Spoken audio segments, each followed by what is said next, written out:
Ya, bismillahirrahmanirrahim. Assalamualaikum warahmatullahi wabarakatuh. Sebelum saya masuk merespon tentang tema, saya tak merespon tentang ceplosan-ceplosan yang mengingatkan saya kepada sesuatu. Itu tentang bahasa, pentingnya bahasa itu. Saya ingat cerita ngekek gue ya. Ada zamane rebutan jadi DPR, siapa aja bisa jadi DPR itu loh. Terus ada seseorang yang tidak pernah urusan seperti itu, terus nekat, terus akhirnya jadi anggota DPR. Itu tidak ada hubungannya antara pengetahuan, kepandaian, kedudukan, kira hubungannya itu dari situ. Ceritanya itu menarik karena dia harus diundang ke Jakarta. Dia belum pernah naik pesawat. Terus dia dapat tiket, dibawa ke check in, dia dapat boarding pass, terus naik dia. Dia tanya sampai naik, dia pertama kali masuk pesawat, terus tanya sama pramugari, ini saya duduknya di mana? Ya, terus pramugarinya bilang, oh bapak eksekutif, silahkan. Oh maaf, saya legislatif, bukan eksekutif. Lucu ya menurutku ya. Aku pertama ngerungoknya yang guyu ya, kayak ape. Ini bukan kejahatan, Ini ya, ada rentang antara orang otomatis naik pejabat ki pinter, orang otomatis kedudukan itu pandai, orang otomatis profesor itu pandai, itu enggak otomatis. Profesor itu berpengetahuan luas, beda sama pandai. Beda apa? Itu hal yang berbeda. Yang saya pengen merespon lagi itulah tentang itu tadi, bagaimana yang tentang foto itu tadi loh. Foto di backgroundnya masjid, terus ada komentar menuhankan masjid. Nah itu menurut saya agak penyakit itu, agak kronis itu di kita. Kita pengen megang ujung sama ujung gitu loh, nggak pernah mau satu langkah demi satu langkah untuk menganalisis masalah sehingga tepat sasaran ketika kita menganalisa sebuah keadaan. Nah sebelum saya bahas itu, karena nanti pakai analisa, saya pengen mengilustrasikan contoh sebuah cerita lagi. Apa ya cerita-cerita ya? Lanjut. Bang Aneko nyanyi cerita wae, bindeng. Ceritanya ada seorang pengacara. Itu dia lagi stres uteke, lagi ngurusi koruptor ora enggak jujur sama dia, pokoknya stres lah. Mumet dia masuk ke warung kopi, sama ngopi sama telek-telek ngene iki. Warung kopi yang di pojokan, yang sangat rendahan lah, pinggir jalan agar tidak ditemui oleh teman-temannya gitu. Terus yang punya kopi rada aneh iki, kok pakai jas ngopi di sini, keadaan kayak stres nih. Dia tanyain, "Pak, ada apa ya, Pak? Ada masalah apa?" Wah, ini karena masih silaturahmi itu tadi. Peduli dia sama konsumennya. "Gimana, Pak? Ada masalah apa? Saya bikin kopi perang badar, Pak." Apa itu? Ya nanti setelah minum kopi pengen perang badar nanti di rumah gitu. Oh enggak, saya lagi pusing ini. Pusing kenapa, Pak? Ya pekerjaan. Bapak pekerjaannya apa ya? Saya pengacara. Pengacara itu banyak acara atau gimana, Pak? Pekerjaan gimana itu? Enggak. Itu pekerjaan pakai logika lah, kata dia gitu. Saya itu tukang kopi, Pak, jangan pakai tinggi-tinggi bahasanya, Pak. Logika itu apa loh, Pak? Logika ruwet. Gini, saya kasih contoh aja. Kata si pengacaranya. Saya kasih contoh aja. Bapak punya akuarium tuh saya lihat. Berarti Bapak tuh penyayang binatang ini. Oh iya, saya sayang sama binatang. Kalau gitu di rumah kemungkinan punya kucing atau anjing. Oh iya, saya punya anjing. Kalau Bapak penyayang binatang pasti juga penyayang manusia. Kalau lihat umurnya Bapak pasti punya anak. Iya Pak, saya punya anak, 2 anak saya. Oh, kalau Bapak punya anak, berarti Bapak punya istri. Ya pasti, gimana kalau nggak punya istri? Berarti Bapak tidak homo, katanya gitu. Oh ya bener, pinter ya, dari akuarium tahu kalau saya nggak homo, katanya gitu. Loh, itu namanya logika, kan gitu. Itu namanya, oh ya saya tahu logika. Pergi nih, temennya yang langganan di situ, serius ya kaya niki ngobrolnya, saya pengen tahu ini ngopo iki arek-arek iki mau. Ngobrol apa ya Pak? Wah ini logika le. Apa? Gimana logika Pak? Jelasin saya. Oh, tak jelasin logika. Kamu punya akuarium nggak di rumah? nggak punya homo kamu berarti.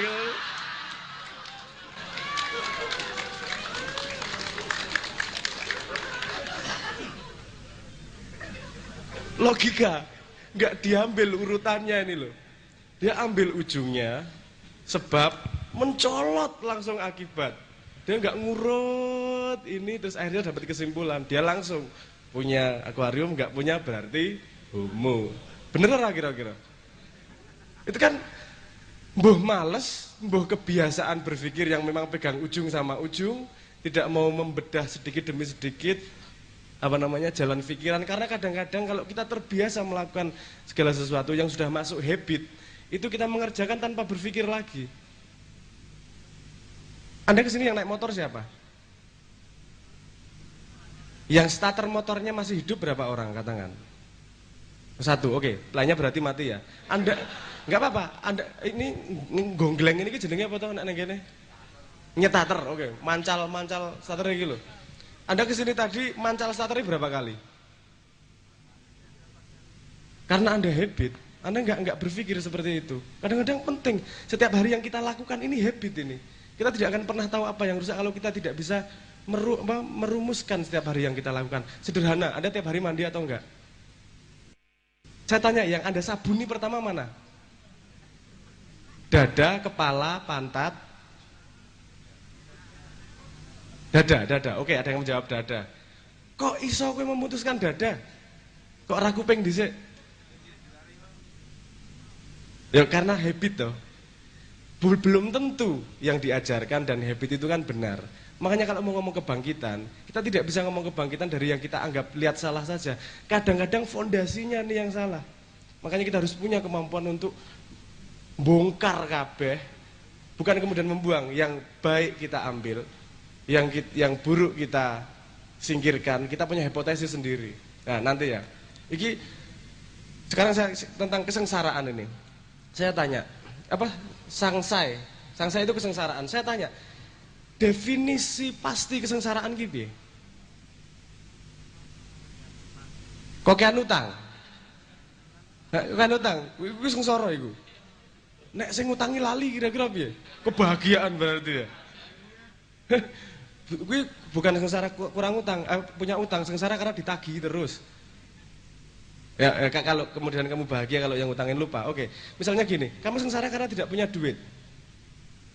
Berarti pada zaman ini saya ngajak mikir nih, saya ngajak logika ya, mikir tentang homo ya. Logika ini, kalau definisi Anda sengsara adalah tidak punya duit, bayangkan ketika dulu belum ada duit, tidak ada orang sengsara kah? Ada. Berarti bukan urusan duit ya. Oke. Apa? Sengsara ki urusan apa? Hah? Galau terus. Nek kuwi penyakitmu jenengan. Nek galau ki iso hormon, iso karena tidak mampu menghadapi kenyataan. Nek galau terus ora iso nganu, ora iso dipecahke masalahe. Urip ki kudu nglalui galau ya kadang-kadang. Apa jenenge? Kowe ora ngising rong dino ngono galau kok mesti. Ngopo iki sing salah apa manganku, apa aku kena santet. Macam-macam pikirane. Ming ra iso ngising kuwi nek urusan galau iki. Nanti kita sedikit aja kita definisi tentang kesengsaraan. Sengsara ki apa to jane? Titik di mana sih? Kita mendeteksinya pada sebuah keadaan di luar atau sebuah respon yang kita rasakan di dalam. Tak pikir sing ditekeh ra karuan, sing iso tuku apa wae, sing iso tuku pesawat 13 misalnya. Apakah dia tidak merasakan kesengsaraan?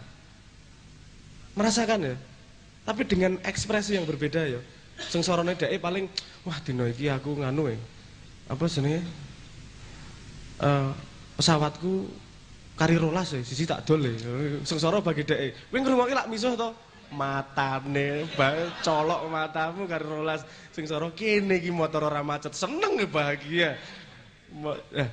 Maksud saya gini, itu relatif ya sengsara. Tapi kita paham lah yang dimaksud sengsara di sini adalah ada sebuah titik ukur standar di mana orang tidak bisa masuk pada ada yang ditindas dan ada yang menindas. Nah itu titik kesengsaraan dalam komunal. Kalau konsep kesengsaraan pribadi, nyon sewu, ini agak panjang kita membahasnya. Tapi kita ngomong konsep kesengsaraan secara komunal. Kita membahas gini dulu. Saya tak cerita soal apa lebah misalnya. Saya tadi teringat ceritanya Habib tentang kok di mana-mana pendatang yang lebih kuat ya. Di mana-mana pendatang yang lebih kuat ya. Ini hampir negara di mana saja punya peraturan bahwa kalau ada spesies yang tidak endemik dari daerah itu masuk pasti difilter. Kenapa?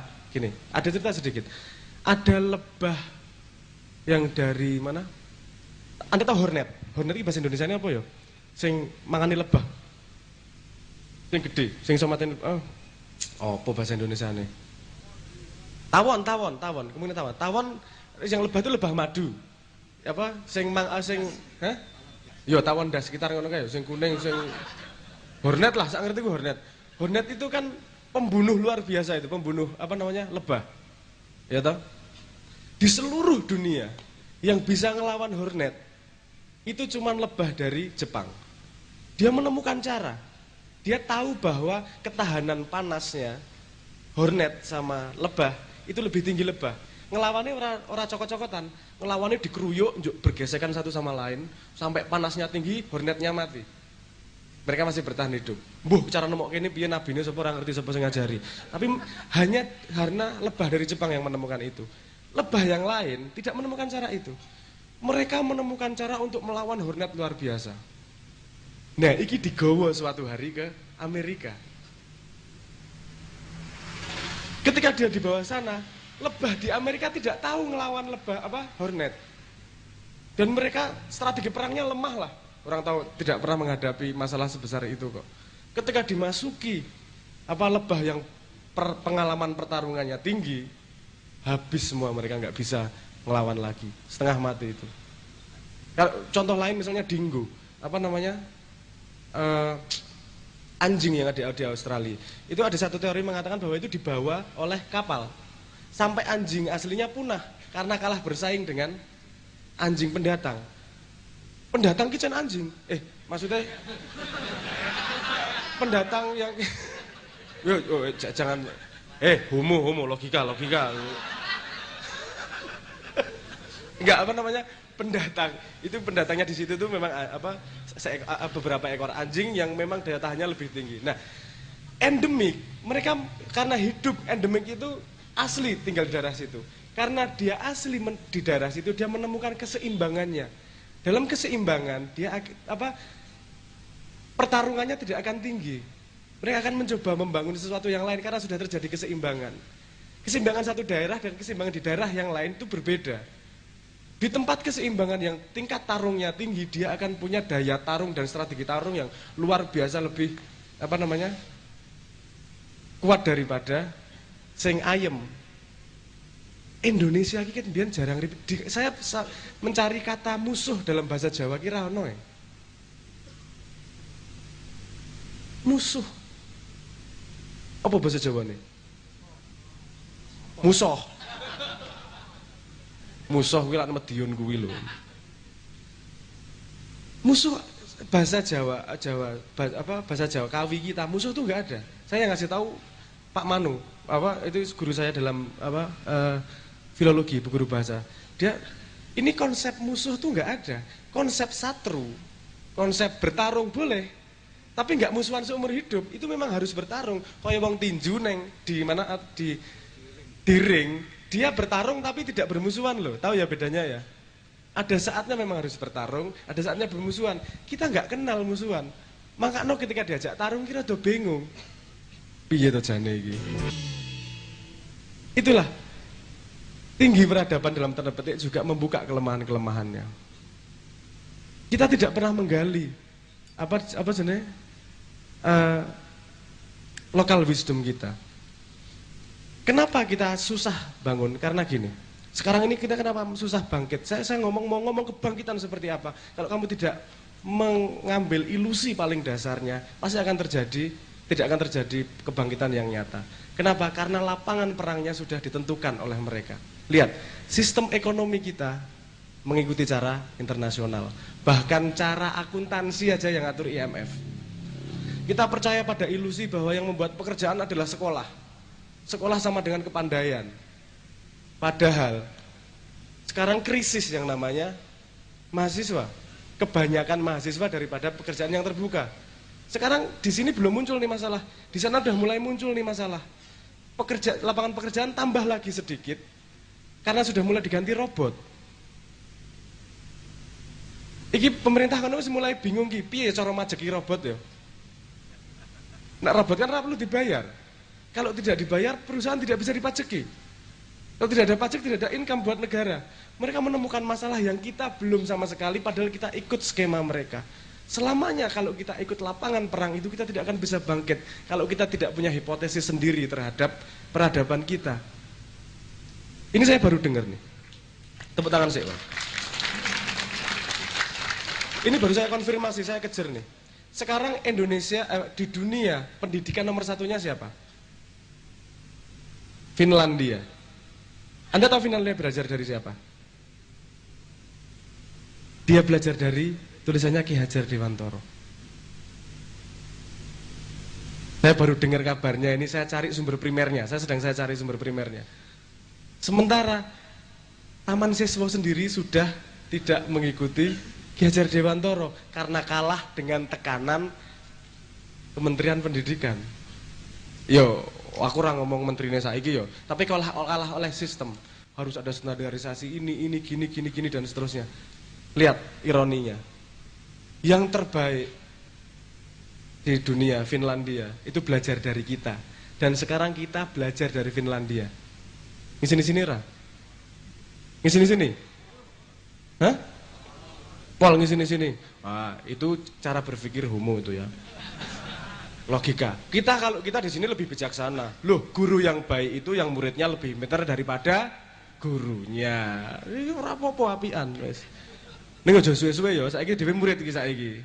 Berarti kita harus bisa menggali lagi wisdom itu. Sangat banyak. Saya kalau mau menceritakan sangat banyak buku kita yang diambil, dipelajari mereka dengan sungguh-sungguh. Mereka mengimplementasikan dengan baik dan kita lupa terhadap konsep itu. Kita terlalu sibuk dengan hal-hal kecil tanpa mikir yang fundamental. Wong ngantri neng dalan lho. Ngantri ngantri masuk loket aja masalah kok. Itu ya itu basic, itu sangat menunjukkan.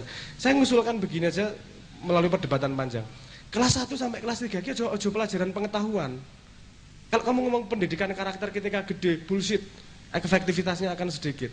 Kamu bangun karakter itu ketika kecil. Yang dipelajari apa? Yang dipelajari adalah yang paling banyak digunakan dalam kehidupannya. Apa yang paling banyak digunakan dalam kehidupannya? Silaturahmi, ketemu wong, ketemu wong tua, piye caranya beretika, gimana caranya bergaul, menghargai orang lain, menggunakan indera, tahu bahwa apapun yang kau lakukan akan berefek kepada orang lain. Itu dhisik. Itu akan terrefleksi dalam apapun yang kau lakukan. Kue ngising neng kamar mandi, apa jenenge? Umum, itu pun akan berpengaruh. Aduh kesuwen iki sing kebelet ngising ya akeh iki ra penak iki, tak dendenke men cepet. Mesti mikirnya gitu dia, karena dia berpikir luas. Saiki ono sing cewoke lambat banget aku kasih misuh. Bu tak cewoke apa piye? Wes kowe banget kene iki yo kebelet ngising buriku nomong 3 iki. Lagi ora mikir iki ya Allah sing blet ngising kaya kowe dhewe wong sak donya iki cepyot, ceprot itu kene iki ya krungu njuk gatel kae lho. Tak jeli tangane kene tak cewoki iki lho. Asem tenan iki. Enggak lah. Masalah kita sangat kompleks. Bukan hanya dari kelupaan kita terhadap sejarah kita. Jangan lupa 1000 tahun lebih kerajaan kita, Indonesia, peradaban kita berdiri itu pasti punya hipotesis tentang peradaban yang sudah terbukti loh. Ada yang sangat banyak yang bisa diambil. Aku nggak ngomong kopi 100% buta-buta di kopi gitu nggak juga. Ada perubahan zaman, ada perubahan teknologi, ada perubahan sosial, ada perubahan cara berinteraksi. Itu harus ditranslasikan, diterjemahkan ke keadaan yang sekarang. Tapi galih-galih hakikat yang sudah terbukti itu pasti ada. Dan kita tidak mungkin kita akan tinggi gedungnya kalau kita tidak berakar fondasi kepada fondasi kita sendiri. Nah kita pakai fondasi tetangga, gede dikit dipajeki. Gak bisa, kita harus punya hipotesis. Nah, gimana, kenapa kita sengsara? Karena kita menggadaikan isi kepala kita. Kita tidak dengan sadar menggadaikan, tapi semua yang kita percayai sebagai benar dan salah, itu tidak daulat dari yang kita punya.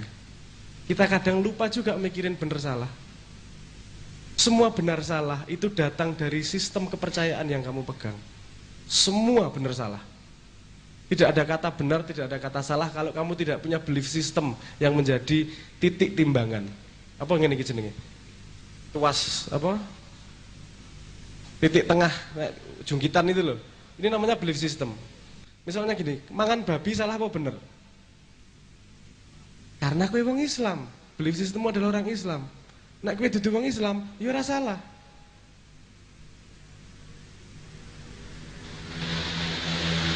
Salah apa bener?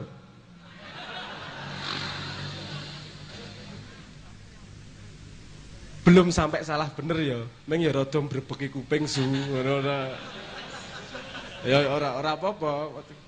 Gini. Itu tadi, Habib Anis tadi sempat ngomong gini. Kita lupa yang di dalam, kita selalu sibuk dengan yang di luar, nggak tahu yang di luar apa ngambilnya dari mana, pokoknya kita adopsi saja. Di sini dulu terakhir kita pernah ngomong tentang personalitas, identitas dan seterusnya ya. Saya pengen satu langkah lagi lebih ke dalam daripada situ. Kalau kita sering ngomong yang di luar yang di dalam, itu kan selalu ada batas. Kalau keluar di dalam semua paham lah. Tapi maksudnya mana luar, mana dalam.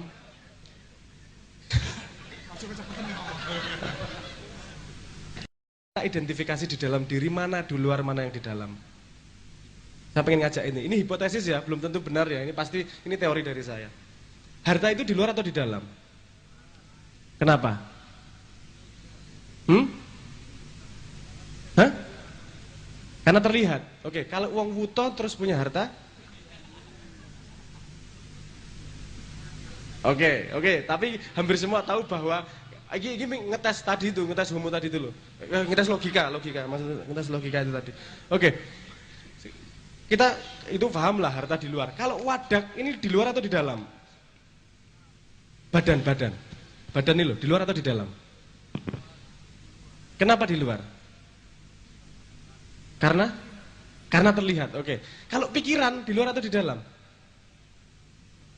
Di dalam. Tidak terlihat. Oke, kalau kamu pipis sama merem, pipismu di luar apa di dalam? Di dalam keluar gitu ya.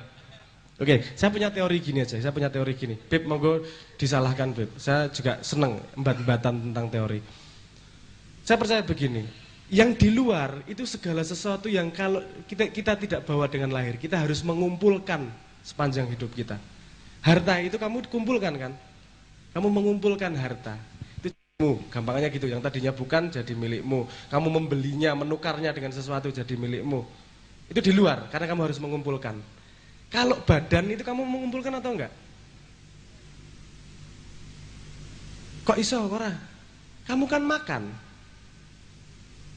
Kamu mengumpulkan gizi dari nasi, dari tempe, nyolong orang ini urusan nanti ya, dari telur, dari kopi dan seterusnya. Itu kan jadi daging dalam tubuhmu, betul enggak? Kamu enggak lahir langsung gede nih saat ini gitu, teneh mbokmu bengok-bengok. Kamu kecil mengumpulkan gizi segala macam, mengumpulkan jadi besar, betul nggak? Jadi badan itu di luar atau di dalam? Di luar, oke. Bahasa di luar atau di dalam? Bahasa omongan gitu. Di luar karena kamu harus belajar mengumpulkan, betul nggak? Semua pikiranmu itu di luar atau di dalam? Di luar toh. Karena kamu harus belajar mengumpulkan informasi, membuat sambungan narasi, membuat retorika, membuat logika, menyambungkan sebab akibat, membangun rumah pemahaman dan seterusnya lah. Itu semua dari luar. Oke, yang di dalam juga apa sing kesiso? Pikiranmu bukan, bahasamu bukan, badanmu bukan, hartamu bukan. Kroso. Kowe iso kroso dhewe tanpa ada sebab. Tiba-tiba jijiki. Ora ono apa-apa jijiki iki rada wong edan iki. Ada jenis rasa yang seperti itu. Yang tiba-tiba kowe seneng tanpa sebab. Kowe bungah Kalau wong sastra nyebutnya poetic moment, di mana melihat sesuatu apa namanya dan punya persepsi yang berbeda terhadap sesuatu itu misalnya, atau tiba-tiba seneng hati nih, tiba-tiba gembira. Ada yang nyebutnya intuisi, ada yang menyebutnya fatwa hati, ada yang macam, ada beberapa yang apa definisi yang lain. Tapi kebanyakan perasaan dari luar. Kenapa apa ngelihatnya sederhana? Perasaanmu lebih kocak ketika kamu remaja daripada ketika kamu sudah dewasa. Entah karena utangnya sudah banyak, tapi setahu saya dari wadak sendiri, memang dari badan sendiri, kalau memang remaja hormonnya masih mencoba menyeimbangkan sehingga emosinya masih, perasaannya masih terombang-ambing. Oke, kita balik lagi. Terus yang di dalam yang tersisa apa? Nek bukan pikiranmu, bukan omonganmu, bukan wadakmu, bukan hartamu, apa? Hah? Nyawa ki sing endi to jane? Ayo. Roh ki sing endi to jane? Oke, saya nggak mau masuk ke sana karena saya belum Habib. Lu tekan mati ya ora Habib ya. Oke, tapi saya pengen gini aja. Saya pengen menyebut sebuah kata saja yang sangat-sangat sederhana dan kamu pernah mendengarkan setiap hari. Tapi itu paling berharga, tapi paling dilupakan dan paling disepelekan. Di luar semua, selain yang itu semua, jangan lupa bahwa kamu tuh hidup loh. Ya dah? Ada hidup dalam dirimu. Anak aku ngomong tajali ndak pengaruh Arab ngono kok jarene. Ana sing wis Twitter aku, itu pengaruh Arab itu, bukan ya wis oke lah. Aku tak ngomong hidup wae. Hidup. Sesedih apapun dirimu, kamu hidup atau enggak? Kamu semenderita apapun hidup atau enggak?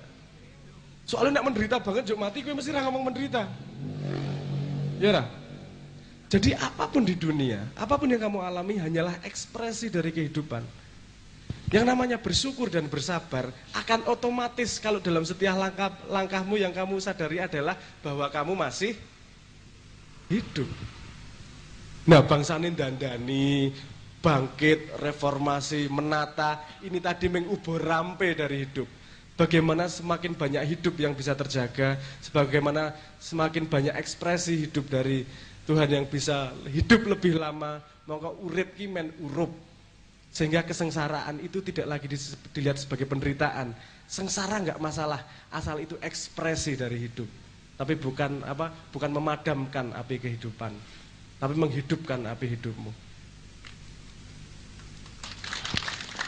Kowe iki tepuk paham apa mung tepuk ora penak, aku akan cangkem ra cetha, tak tepuk mung gek mandek ngono.